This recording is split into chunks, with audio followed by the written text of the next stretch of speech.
지난주에 이어 열왕기상 말씀으로 하나님의 말씀을 함께 교제할 이진범 형제라고 합니다. 오늘 참 날씨가 조금 안 좋았던 것 같아요. 미세먼지도 많이 꼈고 선생님들도 감기가 많아질 것 같은데 건강에 유념하셨으면 좋겠습니다. 오늘 전 시간에 잠깐 최준서 형제님의 간증을 잘 들었지만 어떻게 저의 설교 주제가 사실 하나님의 은혜에 관한 것인데 어떻게 연결되는 것 같아서 되게 마음이 좋았고, 하나님께서 또 연속된 교제를 성도님들과 나누기를 원하시는구나 라는 생각을 잠깐 해봤습니다.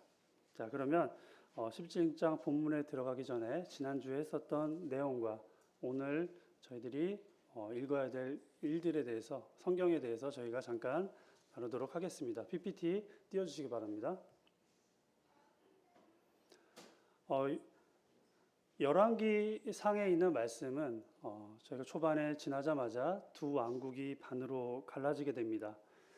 북이스라엘과 남유다 두 나라로 나누게 됩니다. 특히 우리가 지금 다루고 있는 그 여로보암 17장 말씀은 북이스라엘에 관한 것입니다. 이 북이스라엘은 안타깝게도 한 명의 선한 왕도 배출하지 못한 왕조입니다. 안타깝게도 거의 한 세기 동안에 선한 왕이 하나도 없었고 여호와를 배교하는 그런 일들만 있었습니다. 저는 이 열왕기상을 읽으면서 과연 북이스라엘에 온전한 율법책이 있었을까라는 생각을 해봤습니다. 왜냐하면 그렇게 여러 왕들이 하나님의 말씀을 어길까? 예배를 드린다고는 하지만 물론 그것이 우상으로 섬겼던 하나님이죠. 우상으로 섬기고 그런 일을 하는데 말씀이 있는데 율법책을 보면서 그런 짓을 할 수 있을까? 아마도 없었던 것 같아요. 매일 읽고 매일 선포되는 말씀이 자신들이 하는 일과 자신들이 드리는 예배와 전혀 맞지 않는데 그것을 그 통치 체제를 유지할 수 있다는 것은 좀 어려워 보입니다. 그리고 이제 아합 때에 와서 가장 큰 일이 벌어지게 됩니다. 바로 혼합 종교의 형태입니다.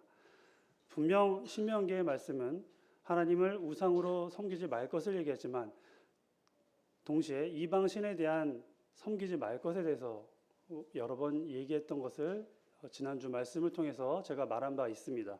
하지만 그 우상을 단순히 섬기는 게 아니라 여호와를 섬기는데 같이 섬겼어요.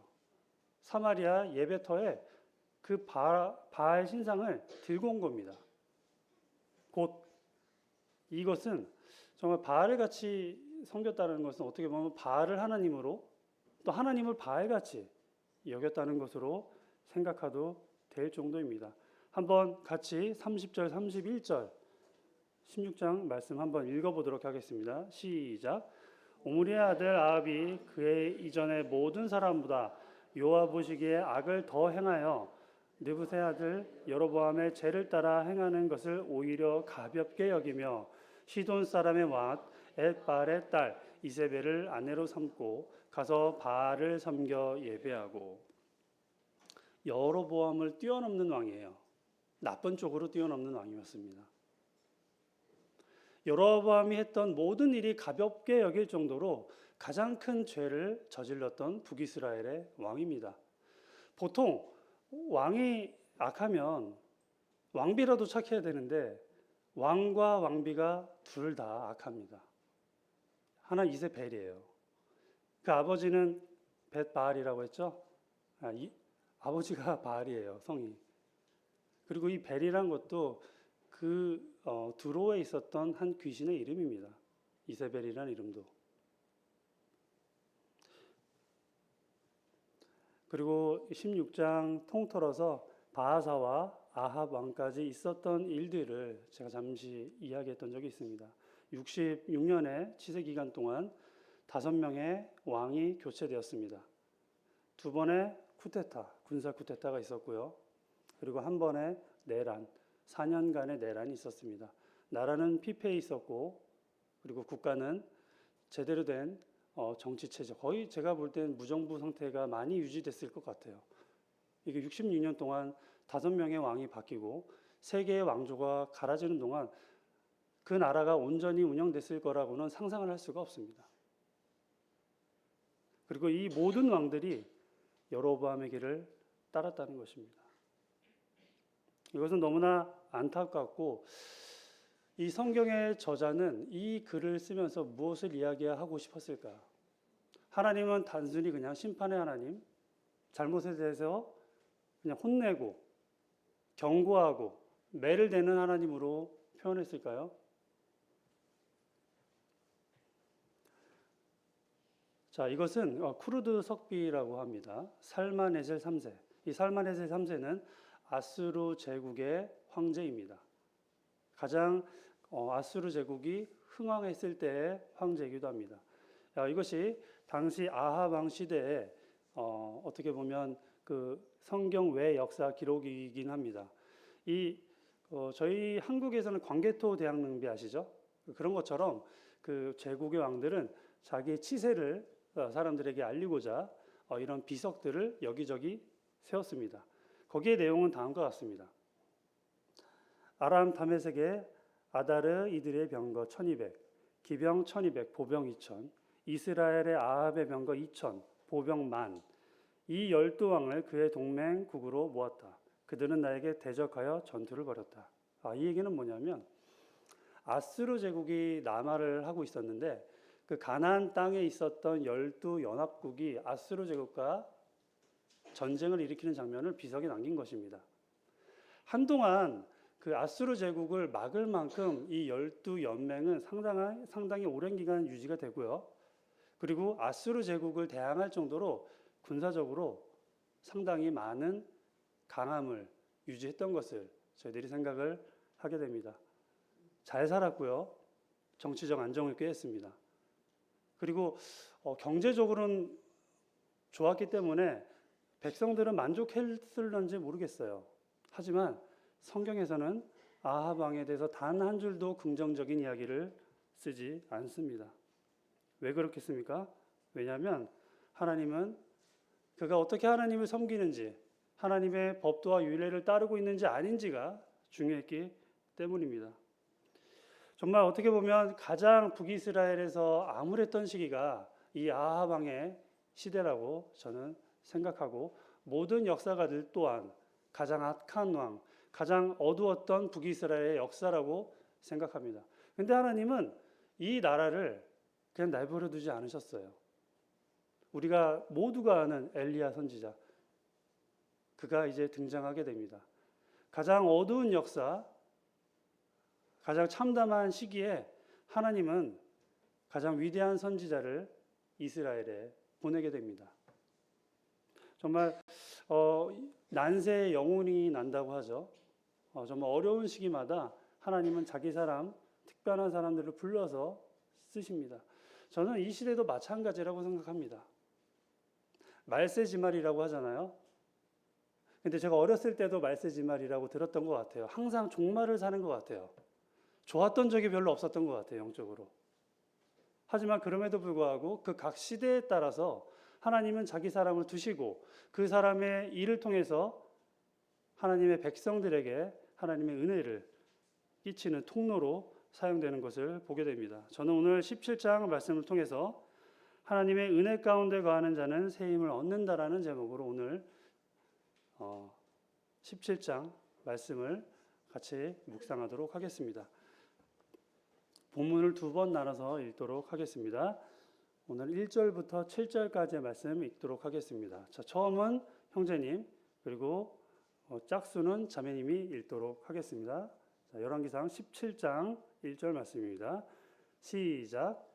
길르앗에 유고하는 자 중에 디셋 사람 엘리야가 아합에게 말하되 내가 섬기는 이스라엘의 하나님 여호와께서 살아계심을 두고 맹세하노니 내 말이 없으면 수년 동안 비도 이슬도 있지 아니하리라 하리라. 너는 여기서 떠나 동쪽으로 가서 요단 앞 그릿 시냇가에 숨고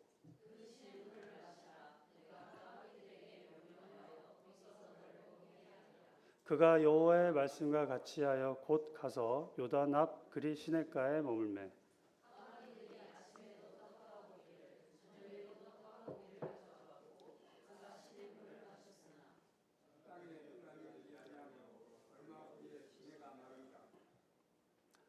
네, 말씀을 선포하고 우리는 하나님의 은혜를 기다려야 합니다. 자, 1절 말씀을 보면 내 말이 없으면 수년 동안 비도 이슬도 있지 아니한다라고 했습니다. 아합은 아마 이런 일에 대해서 되게 상당히 당황스러웠을 거예요. 왜냐하면 갑자기 북이스라엘에 없었던 선지자가 나타났기 때문입니다. 이 왕조는 하나님과 전혀 친숙하지 않고 하나님의 선지자, 말씀을 전하는 자, 제대로 된 제사장도 없는 나라에서 갑자기 하나님의 말씀을 선포하는 선지자가 나타났기 때문에 저는 아합이 이 당시에 별로 그렇게 대단하게 받아들이지 않았을 거라고 생각합니다. 가뭄이 시작하고 나서야 그때서야 비로소 엘리야가 누구인지 확인하기 시작했을 거라고 생각합니다. 아합 시대 사람들은 바알을 숭배했습니다. 그리고 바알이 하나님인지 하나님이 바알인지 알지도 못할 정도로 혼돈하게 하나님을 섬겼습니다. 이런 말이, 이런 어떻게 보면 초짜 선지자의 말이 바알에게 어떤 영향력을 끼쳤을까요? 아마 귀 담아서 듣지 않았을 거예요. 항상 배교가 일상적이던 이 북이스라엘, 이 무명에 가까운 선지자의 말을 듣고 회개할 리는 만무합니다. 하지만 이 선지자는 왕 앞에 당당히 서서 말씀을 선포합니다. 수년 동안 비도 이슬도 있지 아니하리라. 우리는 이런 선포된 말씀이 필요합니다. 경계가 없이 사는 삶은 정말 불신앙보다 안 좋을 때가 있는 것 같습니다. 후한무치라고 아시죠? 후한무치 뜻이 뭔지 아십니까? 얼굴이 듣고 부끄러움을 모르는 상태입니다. 믿지 않아서 안 하는 것이 아니라 부끄럽지 않아서 그 일을 계속하는 것입니다. 로마서 1장 31절 32절에 이와 비슷한 말씀이 있습니다. 제가 한번 읽어드리겠습니다. 로마서 1장 31절입니다. 우매한 자요 배악한 자요 무정한 자요 무자비한 자라 그들이 이 같은 일을 행하는 자는 사형에 해당한다고 하나님께서 정하심을 알고도 자기들만 행할 뿐 아니라 또한 그런 일을 행하는 자들을 옳다느니라. 옳지 않은 걸 아는데 그런 일을 행하는 자들을 옳다고 말하는 것이 바로 후한무치가 아니고 무엇이겠습니까?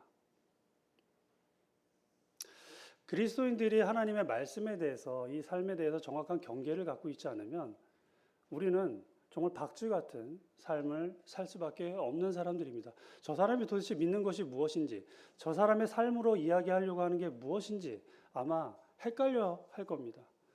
이 경계가 모호한 사람들, 하나님의 말씀을 온전히 붙들지 않는 사람들은 세상에서 오히려 그들을 보고 하나님을 헷갈려 하게 됩니다. 아합이 하나님을 예배했다고 하지만 그것이 과연 하나님이겠습니까? 도대체 하나님이라고는 이해할 수 없는 행동들, 그리고 신상들, 우상들이 즐비한 그곳에서 어떻게 하나님을 온전히 예배할 수 있겠습니까? 그것을 본 백성들은 어떻게 했습니까?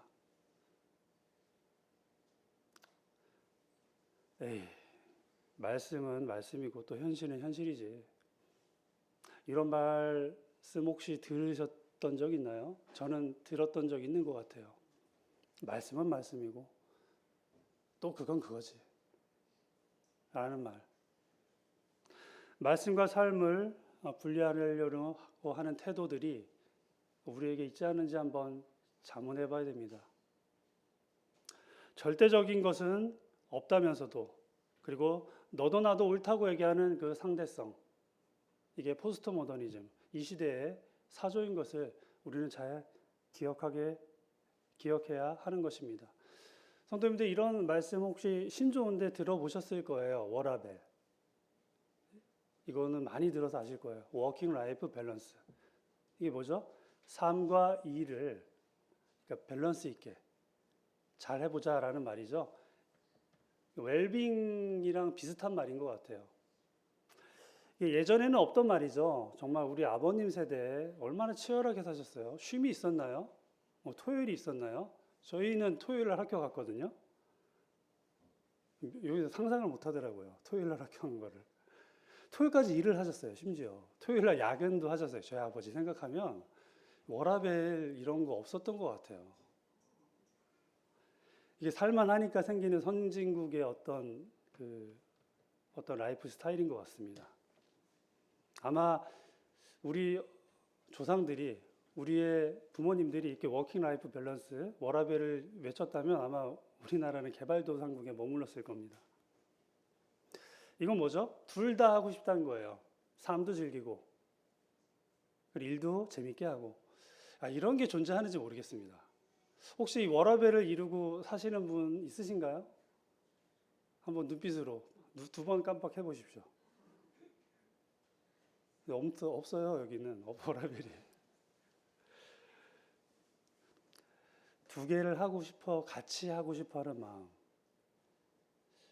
죄도 그렇지 않나요? 죄도 우리들의 삶에 가만히 들어와요. 가만히 내 안에 우상이 하나둘씩 생깁니다. 그래서 제가 말을 하나 만들어 봤습니다. 신조어. 죄라벨. 네, 죄 라이프 밸런스. 아주 사람들은 규칙을 세워놓으면요, 그 규칙 가까이 붙어서 살아요. 학생들은요, 규칙을 세우면 그 규칙 벽에 붙어 있어요. 언제든지 규칙 밖으로 벗어날 것처럼. 하지만 그 규칙 안에 붙어 있죠. 죄라벨이 뭔가요? 이게 모순된 개념이죠. 적당히 죄를 짓고 내 삶도 즐기고, 그리고 어떻게 하고 싶다는 얘기예요? 그리고 하나님도 같이 섬기겠다는 얘기예요. 이게 가만히 우리들에게 들어옵니다. 그래서 이것은 모순된 개념이에요. 결국 이것은 회개와 성화의 과정과 배치되기 때문입니다. 절대 함께 할 수 없는 개념인데 이런 개념들이 이미 우리 안에 들어와 있습니다. 아합이 했던 것이죠. 하나님과 바알을 같이 섬긴 것. 다를 게 없습니다. 죄와 신앙을 타협하려는 모습을 풍자한, 제가 한번 만들어 본 단어입니다. 죄라벨. 한번 자주 사용해 볼까 합니다. 하나님과 바알은 함께 할 수 없습니다. 이 시대는 부끄러움을 모르는 세대예요. 예전에 지금 생각해 보면 그 광화문 한복판에서 누구예요? 레인보우들. 그 동성애 여자들이 그 이상한 괴상망측한 복장을 입고 퍼레이드를 한다?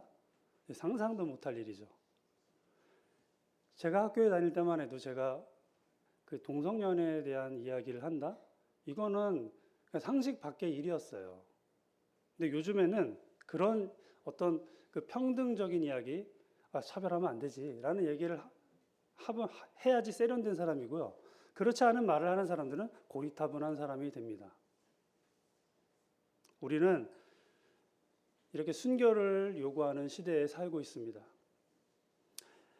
엘리야가 아합에게 말했던 것처럼 하나님의 말씀을 던지고 경고하고, 그리고 우리는 그것으로 우리의 역할을 해야 됩니다.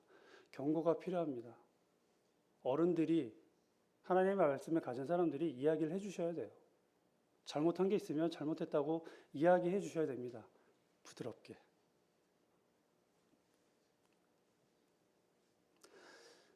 아합이 선지자 엘리야를 경고를 들었을 때 비로소 영적인 싸움을 시작할 수 있는 거예요. 성도님들, 우리 안에 가만히 들어와 있는 죄에 대해서 우리가 선전포고를 하지 않으면요, 전쟁이 성립되지 않습니다. 전쟁이 성립되기 위해서는 적국에서 먼저 선전포고를 해야 돼요. 그래서 우리 독립운동가들이 외교권이 박탈된 상태에서 그렇게 선전포고를 했잖아요. 인정도 되지 않는데. 왜?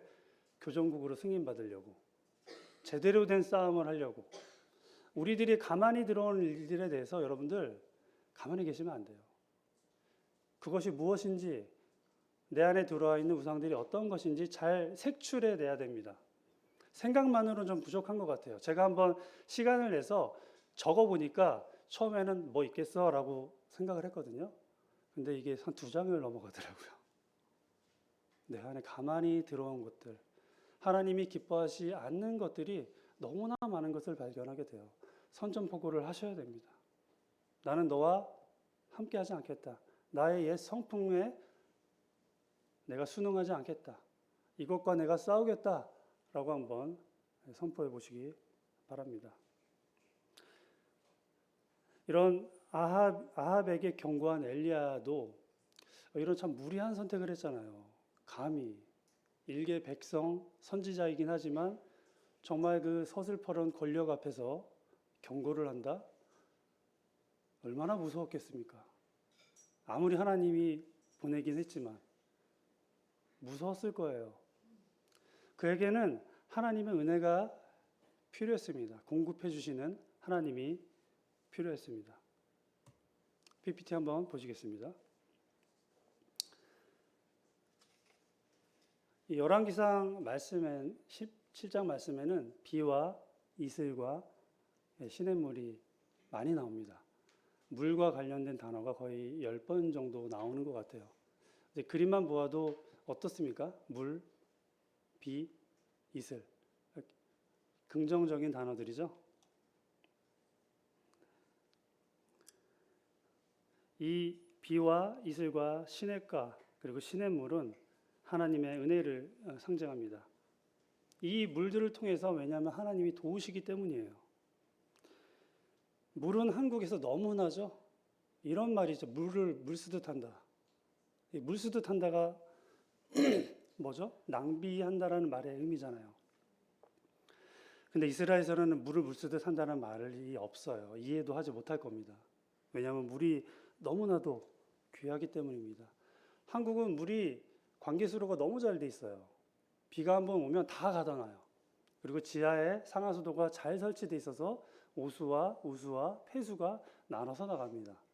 그래서 시골에 살지 않으면 물이 없는 줄 알아요. 근데 제가 살던 원주도 이제 시골이긴 한데 처음엔 강이 되게 많았거든요. 강수량이 되게 많았어요. 근데 관계수를 다 설치하고 나니까 강이 마르더라고요. 그 많던 물이 어디 갔는지 모르겠어요. 점점 물이 이제 지하로 흐르게 해놓은 것 같습니다. 이 흥청망청이라는 수식어가 이스라엘에서는 물이 되지 않습니다.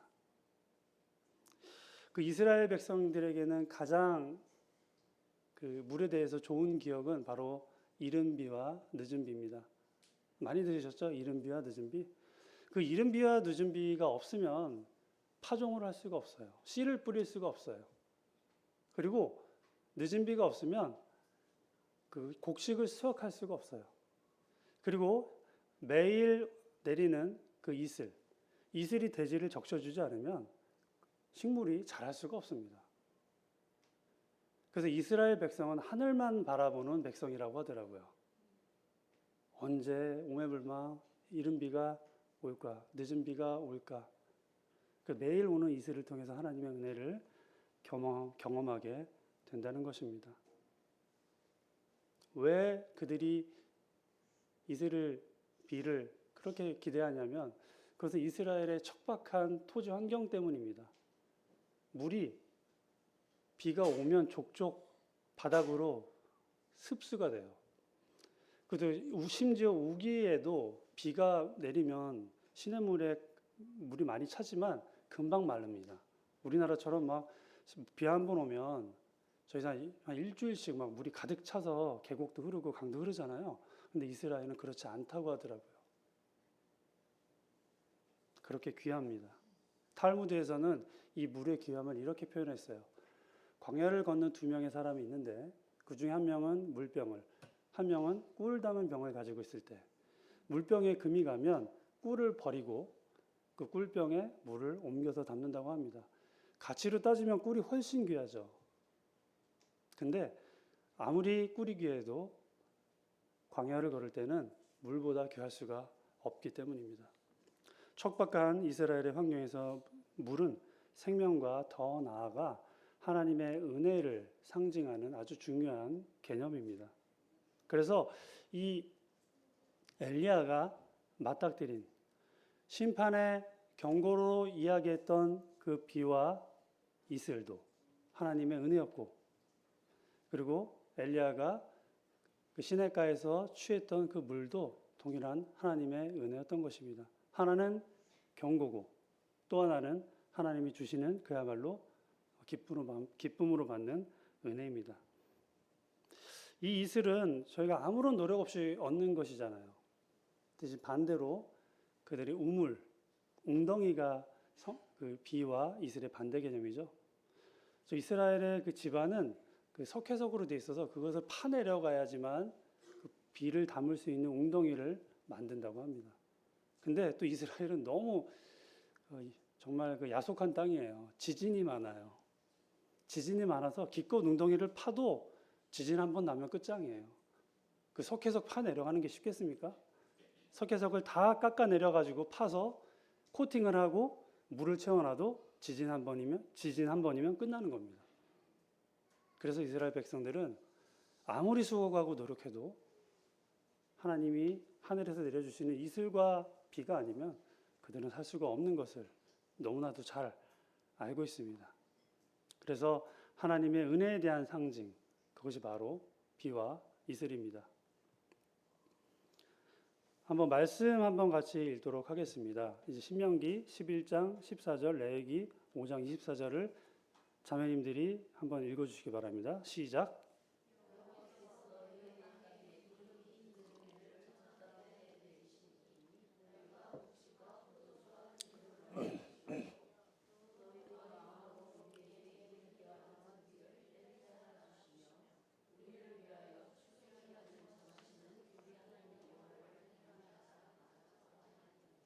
네, 이제 이슬은 이제 형제님들이 함께 읽어주시겠습니다. 시작. 하나님은 하늘의 이슬과 땅의 기름짐이며 풍성과 곡식과 포도주를 내게 주시기를 원하노라. 혈몬의 이슬이 시온의 산들에 내린 같도다. 거기서 여호와께서 복을 명령하셨으니 곧 영생이로다. 자, 이 말씀들을 통해서 보면 이 비, 이슬이 얼마나 그들에게 중요한지, 그리고 그들이 얼마나 하나님의 은혜를 갈구하고 고대했는지 아마 잘 읽으셨을 겁니다. 이 기근이 시작되고 나서야 비로소 아합 왕은 깨달았을 겁니다. 심상치가 않다고. 풍요를 약속했던 그 비를 내린다고 믿어왔던 그 바알은 이제 사라지고 근심거리가 됩니다. 이 장기간에 비가 내리지 않는 것은, 그리고 더군다나 이슬이 없는 것은 재앙과도 같습니다. 단순히 식물을 기르는 데서 넘어서, 그리고 가축도 기를 수 없고요. 식물과 가축이 없는 그 나라는 경제가 망하게 됩니다. 그리고 일반 백성들의 삶은 어떨까요? 3년 동안 기근이 없으면 정말 나라의 재앙에 가까운 일들이 벌어지게 됩니다. 정말 모든 영역에서 타격을 받게 됩니다. 하지만 그때도 하나님이 때를 따라서 하나님은 자기 사람을 돌보신다는 것이 너무나 감사가 됩니다. 마태복음 6장 26절 말씀을 읽어드리도록 하겠습니다. 공중의 새를 보라. 심지도 않고 거두지도 않고 창고에 모아 들이지도 아니하되 너희 하늘 아버지께서 기르시나니 너희는 이것들보다 귀하지 아니하느냐. 하나님의 사람 엘리야도 이 기근을 피할 수가 없었습니다. 하지만 엘리야는 이 시냇가의 시냇물을 통해서 그 물을 공급받을 수가 있었습니다. 정말 그 척박하고 정말 그 가뭄 가운데 생과사를 넘나드는 시간, 양식을 얻지 못하고 물을 얻을 수 없는 환경 가운데 우리가 살아본 적이 있을 거예요. 성도님들 인생 중에도 아마 이런 어려웠던 가뭄과 같은 시기가 있지 않았습니까? 근데 그 시기를 어떻게 지냈는지 돌아보면 그때그때마다 필요를 따라 은혜를 주시는 하나님의 손길이 아마 성도님들 삶에 고스란히 남아 있을 거라고 생각되어집니다. 그 일을 기억함으로, 어렵지만 가뭄이긴 하지만 하나님을 기억함으로 감사했던 아마 순간들이 많으실 거예요. 그 은혜를 경험하게 됩니다. 그리고 엘리야는 3년 동안 하늘에서 내려주는 그 까마귀의 고기를 먹으면서 그리고 그 물을 먹으면서 아마 그 3년 후의 사역들을 아마 잘 준비했을 거라고 생각이 됩니다. 제가 이제 가뭄을 생각할 때 이제 여러 가지를 생각할 것 같아요. 경제적인 부분도 가뭄으로 생각할 수 있지만 사람이 없는 것도 이제 가뭄이라고 저희들이 가끔씩 표현하거든요. 이제 서대문 교회는 다행히 하나님께서 많은 사람들을 보내주셔서 너무 감사해요. 근데 제가 아는 형제들, 그 지방에 있는 형제들을 만나면 좀 깜짝깜짝 놀라요. 아, 이렇게 교회에 성도님들이 안 계신 곳이 이렇게 많구나. 교회 학교가 없는 곳이 너무나 많구나라는 걸 깨닫습니다. 그래서 저희 서대문 교회에서는 그런 분들이 정말 지방에서 취업으로 학업으로 올라오셔서 정말 저희는 은혜를 공급받는 하나님의 은혜를 특별하게 누리고 있잖아요. 그래서 저도 지난주에 일요일 날 말씀을 듣고 CMS 한 장을 챙겨갔습니다. 정말 그 은혜가 너무 감사한 것 같아요. 그런 게 어떻게 갚을 수 있을까요? 그렇게 어떻게 하면 하나님의 은혜를 환원할 수 있을까요? 그래서 저희들이 할 수 있는 일이라고 한다면 저기 뒤에 있는 CMS 용지들을 또 성도님께서 오늘 갈 때 하나 품에 챙겨가시기 바랍니다. 저희들은 정말 많은 은혜를 받은 교회인 것 같습니다. 그리고 사랑하는 성도 여러분, 우리 서로가 비와 이슬과 시냇물과 같은 존재가 되었으면 좋겠습니다. 가뭄처럼 빨리는 사람들이 있어요. 곁에만 가도 그냥 기를 다 빨리는 분들이 있어요. 힘 빨린다. 뭐 이런 분들이 있거든요. 근데 여러분들은 정말 이른 비와 늦은 비가 되어주는 사람, 그리고 시냇물이 되어주는 사람이 되기를 제가 말씀을 묵상하면서 많이 생각을 하게 됐습니다. 그리고 세 번째는 잠잠히 은혜 가운데 거하라입니다. 6절 말씀, 7절 말씀 읽겠습니다. 까마귀들이 아침에 떡과 고기를, 저녁에 떡과 고기를 가져왔고 그가 시냇물을 마셨으나 땅에 비가 내리지 아니하므로 얼마 후에 그 시내가 마르니라. 3년 반 동안 이제 한 일은 먹고 기다리는 일이었습니다. 저희도 이제 준서 형제님이 참 제가 설교 준비한 내용과 많이 비슷한 걸 준비하셔가지고 좀 놀라긴 했는데 저희가 아무 일을 하지 않는다고 해서 아무것도 하지 않잖아요. 아무것도 하지 않는 건 아니잖아요. 여러분 혹시 그 과실을 맺는 나무나 식물이나 어떤 것들을 길러보신 적 있나요? 특히 성경에 많이 나오는 포도는 3년생 가지라고 합니다. 3년생 가지가 뭐냐면 첫 번째 가지가 돋고 3년이 되어야지 그 가지에서 열매가 맺힌대요. 1년생, 2년생 가지들이 있거든요. 그러면 3년 돼서 열매를 맺으면 그 2년 동안의 기간은 아무 의미가 없나요? 아닙니다. 어떤 사람들은 열매를 풍성히 맺는 것처럼 보여요. 그럴 수 있습니다. 하지만 여러분들의 인생 가운데 특별한 열매가 없다 하더라도 너무 걱정하지 마십시오. 하나님은 그 기간 동안에도 하나님의 일을 하십니다. 열매를 맺기 위한 준비 과정을, 그 기다림의 시간이 여러분들에게 필요한 것입니다. 아무 의미 없는 시간을 여러분들이 보내는 게 아닙니다. 기다려야만 하고 잠잠할 때도 정말 필요한 것 같아요. 정말 우리 한국의 짧은 기독교 역사를 돌아보면 저희들이 많은 일이 있었습니다. 한 40대 이상의 분들은 아마 1992년도에 있었던 다미선교회 시한부 종말론 사건들 다 기억하실 거예요. 정말 그 이단적 가르침 하나 때문에 우리 성도들이 부활을, 휴거를 전도할 때 말하지 못했습니다. 한 10년 넘게.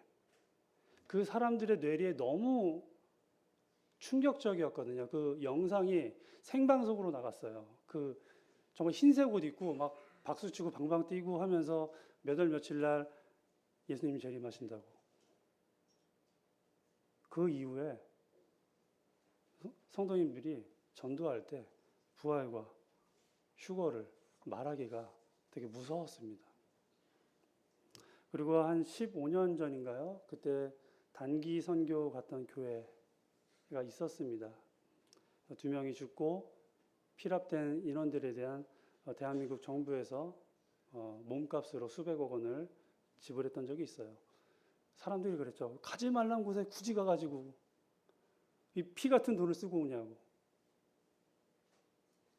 그때 이후로 선교 나간다는 말을 하는 게 되게 사회적으로 어려웠습니다.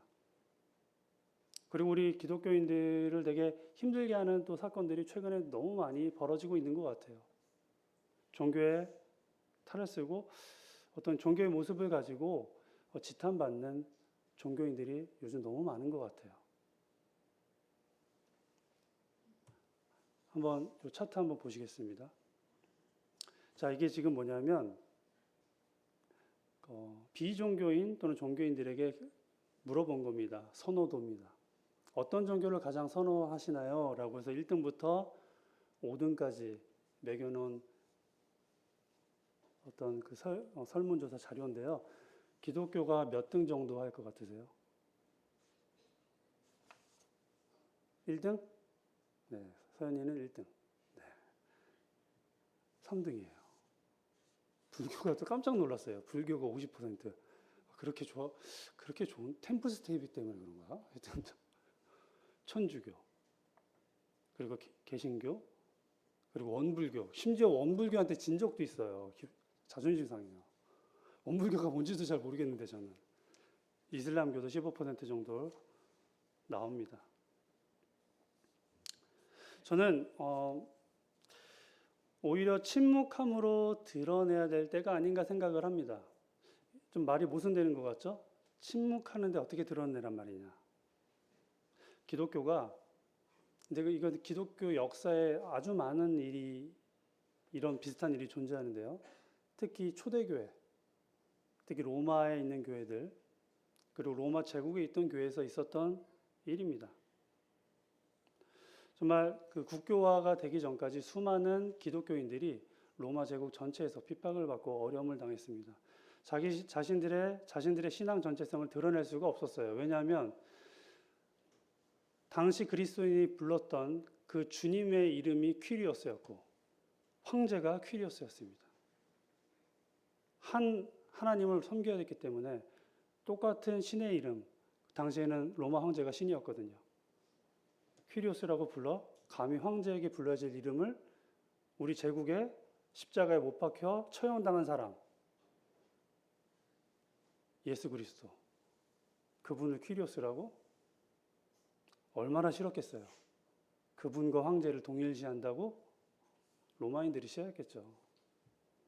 그래서 당시 기독교인들은 자기의 신앙 정체성, 내가 기독교인이요 라고 공개를 할 수가 없어요. 이게 노방전도 이런 거 할 수가 없어요. 왜냐하면 바로 쫓겨나니까, 핍박받으니까. 그래서 그분들이 했던 것이 바로 잠잠하게 섬겼던 방법입니다. 성별과 신분에 차별을 두지 않고 노예와 함께 성찬을 했습니다. 그리고 심지어 그 노예 중에 장로도 세워지고요. 그 노예 중에 교회 지도자들도 세워집니다. 그리고 구제와 헌신으로 이웃과 마을을 섬겼습니다. 그리고 가장 그들에게 충격적이었던 일정 중 하나가 이거였습니다. 카타콤의 순교자들. 그 카타콤의 유흥거리로 사자 밥으로 기독교인들을 경기장에 풀어놨는데 젊은 남자, 그리고 노인, 여자, 아이들이 있었는데 일반적으로 보면 어떨까요? 가장 취약한 거 아이들, 노인들, 여자가 먼저 가장 죽임당하죠. 그들이 항상 봤던 게 그 장면이에요. 사자한테 뜯기는 보고 박수치면서 재밌다. 인생에 낙이 없으니까요. 그걸 보고 스포츠로 즐겼었어요. 근데 그리스도인들이 카타콤에 가면 그 굶주린 사자 앞에 가장 먼저 뛰어드는 게 남성들이었어요. 가장 먼저 뜯기러 가는 거예요. 찬송하면서. 여자와 어린아이와 노인들을 보호하는 그 모습을 봤던 수많은 귀부인들과 왕족들이 그때 예수님을 구주로 많이 믿었습니다. 심지어 콘스탄틴 황제의 어머니도 그리스도인이라는 것은 역사에서 이미 익히 잘 알려져 있는 사실입니다. 이게 바로 잠잠함으로 드러낸다라는 말의 의미입니다. 이런 그리스도인들의 삶들이 삶으로 전파되었어요. 크게 떠든다고, 크게 외친다고 되는 것이 아니라 삶으로. 정말 지혜가 필요할 때입니다. 더디지만 확실한 방법으로 가야 된다고 생각합니다. 친절과 사랑과 연민, 세상이 보여줄 수 없는 가치로 우리가 그들에게 보여줬을 때 잠잠하지만 조용하지만 가장 확실히 하나님의 사랑이, 하나님의 은혜가 그 메마른 사람들에게 전달될 수 있을 거라고 생각합니다. 우리의 삶의 예배가 곧 복음이 될 수 있음을 저는 확신합니다. 자, 말씀 같이 한번 읽도록 하겠습니다. 자, 똑같이 아까 마찬가지로 짝수는 형제님, 홀수는 자매님들이 읽겠습니다. 시작. 여호와의 말씀이 엘리야에게 임하여 이르시되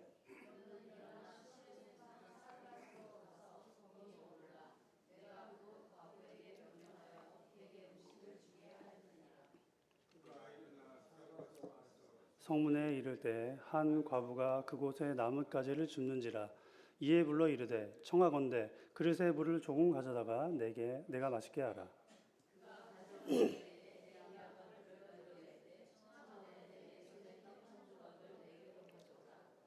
그가 이르되 당신이 하나님이 여호와께서 살아계심을 두고 맹세하노니 나는 떡이 없고 다만 통에 가루 한 움큼과 병에 기름 조금뿐이니라. 내가 나뭇가지를 둘 주어다가 나와 내 아들을 위하여 음식을 만들어 먹고 그 후에는 죽으리라.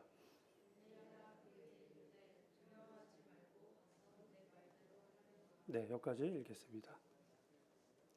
네, 지도를 잠깐 보시겠습니다.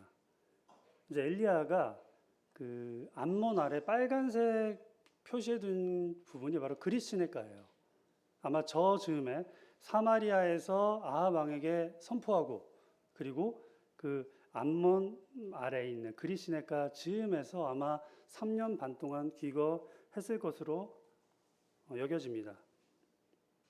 그리고 이제 그 3년 반 그릿시네가 마저 다 마르고 나서 이제 엘리야가 이동한 것이 어디냐면 바로 그 단 옆에 사르밧이라는 곳 보이시나요? 작게 표현이 됐는데 금송아지 별표 위에 사르밧, 예, 보이시죠? 좀 작게 포인트로 좀 얘기를 하고 싶은데 하여튼 바다 쪽에 있고요. 맨 꼭대기에 있어요. 사르밧. 거기는 이스라엘이 아닙니다. 어느 땅이냐면 두로예요. 두로.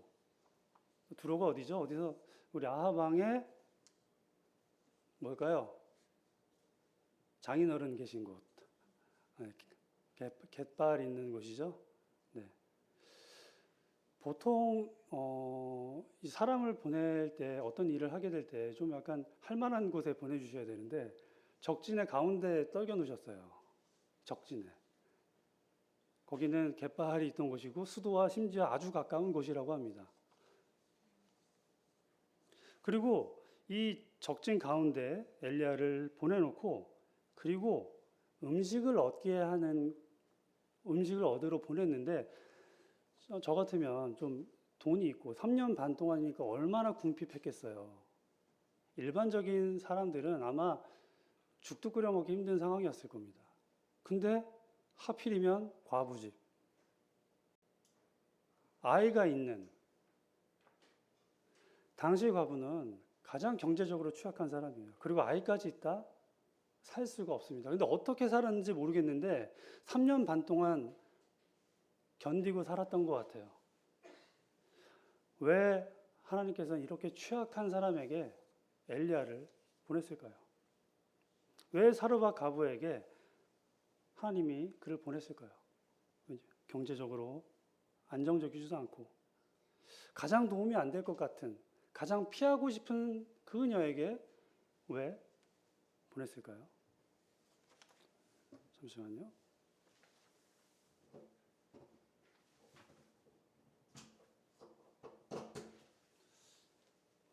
노트북이 충전이 안 되고 있는데 한번 체크 좀 부탁드리겠습니다.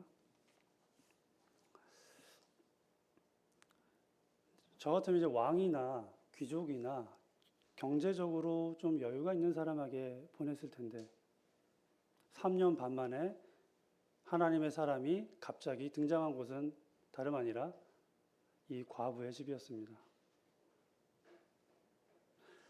엘리야는 왜 이 누구도 신경 쓰지 않는 한 사람, 이슈 밖에 있는 사람들에게 다가갔냐면 바로 하나님이 그런 사람을 찾으시고 하나님의 관심은 그런 사람이 있기 때문입니다. 이것은 너무 중요한 부분인 것 같아요. 우리가 엘리야는 너무 위대한 일을 많이 해서 정말 크고 위대하고 왕과 대적하는 사람이라고 생각하고 있지만 그가 첫 사역을 한 것은 바로 이 사르밧 과부입니다. 왜냐하면 하나님이 그런 사람들에게, 하나님을 정말 필요로 하는 그 사람에게 관심을 두시고 있기 때문입니다.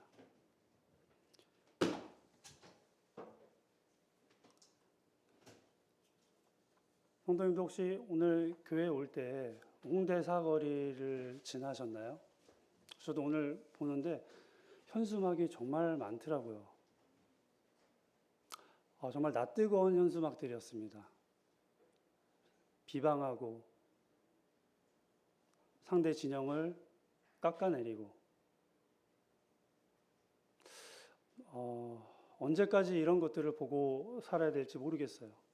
저 이걸 보면서 지금 현재 한국은 이 거대한 담론, 성도님들이 매일 보는 그 뉴스 가운데 그 거대 담론의 홍수 속에 있다고 생각합니다. 어디를 봐도 비슷한 뉴스예요. 정말 공해가처럼 쏟아집니다. 정말 무엇이 참이고 무엇이 거짓인지 잘 모를 정도로 정보들이 쏟아집니다. 매우 혼탁한 환경에서, 미디어 환경에 저희가 노출되어 있는 것은 분명해 보입니다. 정말 국가와 교회를 둘로 나누는 것 같아요.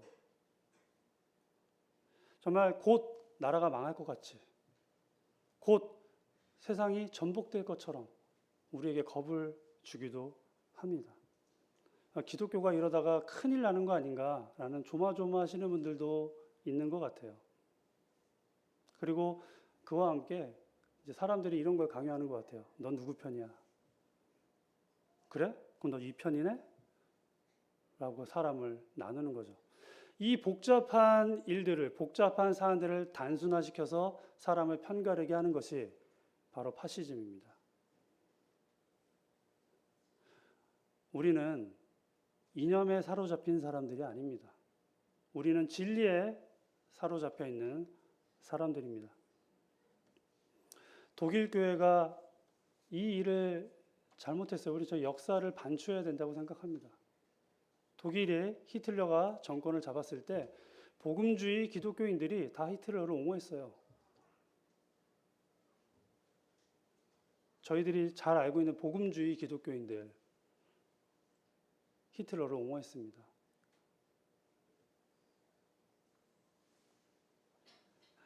이 이념에 휩싸여 버리면 저희 교회의 본연의 역할을 할 수가 없습니다. 우리는 하나님께서 이 거대 담론, 당시의 거대 담론은 무엇이죠? 아합, 그리고 혼합 종교와 싸우는 일, 그리고 그를 심판하는 일이었죠. 하지만 엘리야는 어떤 일을 했죠?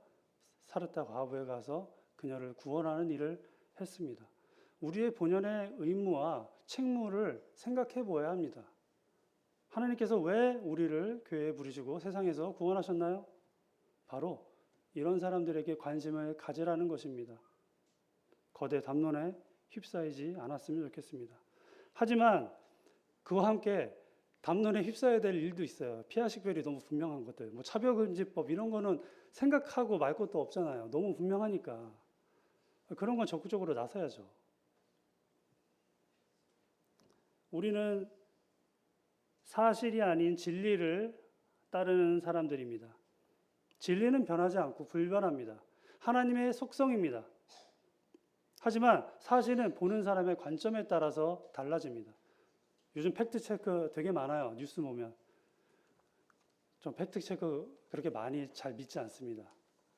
왜 팩트체크를 믿지 않냐면 뭐 거짓되다 이런 뜻이 아니라 그 말의 어원을 생각해 보면 잘 이해할 수 있습니다. 팩트라는 말은 팩텀이라는 헬라어에서 파생된 말입니다. 팩텀은 일어난 일이란 뜻도 있지만 만들다라는 뜻도 있어요. 정말 고대 그리스인은 참 현명한 것 같아요. 사실은 만들어질 수 있어요. 하지만 진리는 불변합니다. 성도님들, 지금 우리가 이 21세기 대한민국을 살면서 2025년도를 살아가는 지금 저희들이 필요한 건 이 거대 담론에서 우리가 휩쓸려서 어떤 한 진영을 선택하는 게 아니라 하나님의 교회를 위해서, 하나님의 복음의 증거를 위해서 내 이웃과 내 친구들, 내 가족들, 내 자녀들을 돌보는 일입니다. 그것이 우선시 되어야 할 것입니다. 그것이 가치가 없다는 것이 아닙니다. 그 일을 이야기하다가 우리가 마땅히 해야 될 아주 중요한 일들을 놓칠까 봐 걱정하는 것입니다. 그 일 때문에 교회가 나눠지고 성도가 나눠지고 다른 생각 때문에 연합되지 못한다면 우리는 사단의 게임에 실패하는 것이 될 것입니다. 이것 또한 다른 우상과 같은 것입니다. 저는 그렇게 말씀을 보면서 생각을 해보았습니다. 이 거대 담론에 종속되는 것이 아니라 그걸 넘어서야 돼요. 복음으로. 우리가 해야 할 일들이 있잖아요. 제가 일꾼 회의가 있었어요. 지난주에. 그 지난주 일꾼 회의 내용이 뭐냐면 학생의 복음 상담을 할 사람들이 너무 많아서 학생의 교사로 감당이 안 되니 제가 부탁을 드렸습니다. 복음 상담자를 보내주십시오라고요.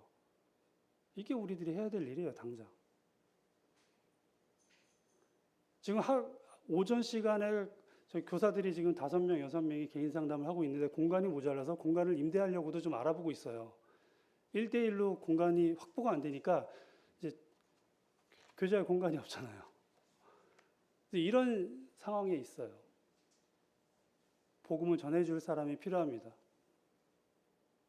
그리고 주일학교 학생의 교사가 부족해요. 우리 아이들, 우리 교회의 미래, 우리 자녀들을 가르쳐줄 교사가 필요해요. 항상 부족해요.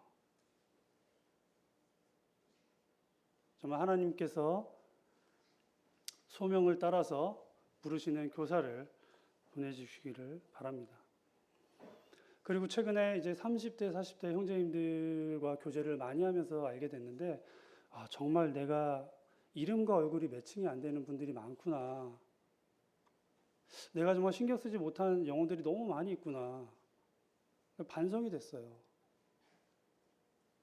누가 그분들의 친구가 되어주지? 저는 뭐 10년, 15년, 오래 계신 분들은 상관이 없잖아요. 근데 저도 처음에 되게 마음이 어려웠던 게 뭐냐면, 교회가 너무 크다 보니까 성도님들을 사귀는 게 쉽지가 않더라고요. 근데 저는 되게 좀 뻔뻔한 편이거든요. 잘 섞여요. 그래서 저는 그렇게 외로워도 외로운 줄 잘 몰라요. 저는 혼자 패밀리 레스토랑 가서 밥도 먹을 수 있을 것 같아요. 삼겹살도 구워 먹고. 근데 많은 분들이 이런 관계에 소극적인 분들이 많아요. 특히 저희 서대문교회처럼 300명, 400명, 500명 되는 교회 규모에서는 우리가 먼저 다가가서 그들의 친구가 되어주지 않으면 그분들이 조용히 잊혀지게 될 것입니다. 할 일이 너무 많습니다. 하나님께서 엘리야를 사르타 과부에게 보내신 것처럼 우리의 사르타 과부를 찾아보세요. 내게 보여주는 영혼들에게 한번 관심을 가져주세요. 그것이 지금 우리에게 하나님께서 주신 숙제이고 우리에게 주신 명령이라고 생각합니다. 그리고 저는 구약 성경을 보면서도 너무 좀 충격적인 게 너무 부끄럽게 만들어요, 저를. 뭘 부끄럽게 만드냐? 이 사르타 과부는 이방인이에요. 근데 이 이방인이 하나님의 선지자가 왔을 때 당신의 하나님 여호와께서 살아계심을 두고 맹세하노니 이런 간증을 해요. 이런 믿음을 보이고 그 수많은 북이스라엘의 유대인들은 어디 갔습니까? 하나님은 이렇게 정말 그 미천한 사람들을 들어서 간증하게 하시고 그에게 하나님이 역사하시는 것을 통해서 우리를 부끄럽게 만들어요. 정말 우리 그 하나님의 어떤 그 은혜를 알고 있고 구원을 소유한 우리가 한번 생각해 봐야 될 것 같아요. 우리에게 이런 사르타 과부와 같은 간증이 있는가? 우리에게 이런 믿음이 있는가? 정말 엘리야 선지자가 3년 반 동안 물이 없었는데 물을 달라고 했고 물을 얻어먹고 먹고 마지막 식사를 하고 죽으려고 준비하고 있는 그 떡을 내어주는 그 사르타 과부의 간증과 삶을 볼 때 정말 많이 부끄러웠습니다. 하나님께서 우리에게 믿음을 보고 싶어 하세요. 우리가 그 일을 해야 합니다. 사랑하는 성도 여러분, 아합의 통치 시기와 같고 이거 어렵고 혼란스러운 이 시기일수록 내 손이 닿는 곳 누가 있는지 한번 주위를 둘러보셨으면 좋겠습니다. 나라와 권세에 대한 일은 하나님께 속한 일입니다. 하나님께 맡기시길 바랍니다. 그리고 나를 필요로 하는 곳으로 먼저 가셨으면 좋겠습니다. 네, 말씀을 마무리하도록 하겠습니다. 먼저 우리의 삶 속에서 하나님의 말씀을 선포하십시오. 정확한 경계를 두십시오. 그리고 그런 사람들에게는 하나님께서 특별한 은혜를 베푸십니다. 그가 굶지 않게, 그가 목마르지 않게 하실 겁니다. 그리고 때로는 우리가 잠잠히 섬길 필요도 있습니다. 큰 목소리로, 큰 스피커로 일을 한다고 일을 하는 것이 아니에요. 우리 삶 속에서 나지막한 소리로 사람들을 돕고 내 삶을 보여주고 가정에서 자녀를 말씀으로 잘 양육하고 자녀에게 적절한 음식을 주어서 건강한 성인으로 자라나게 하고 적절한 교육을 베푸는 것. 그가 제대로 된 인식과 사회적 통념의 어떤 올바른 통념 속에서 자라게 하는 것. 이런 게 다 의미 있는 일입니다. 잠잠히 섬길 자를 하나님께서 또한 찾으십니다. 그리고 우리가 섬겨야 될 것은 아주 큰 이런 주제가 아닙니다. 우리가 섬길 사람들은 바로 특별한 사람들이 아니라 바로 내 옆에 있는 사람, 내 눈길이 닿는 사람, 오늘 집에 갈 때 생각나는 그분이 되면 좋겠습니다. 그리고 집에 가실 때 CMS 한 장씩 챙겨가시기 바랍니다. 오늘 열왕기상 17장 말씀을 다 나눴습니다. 감사합니다.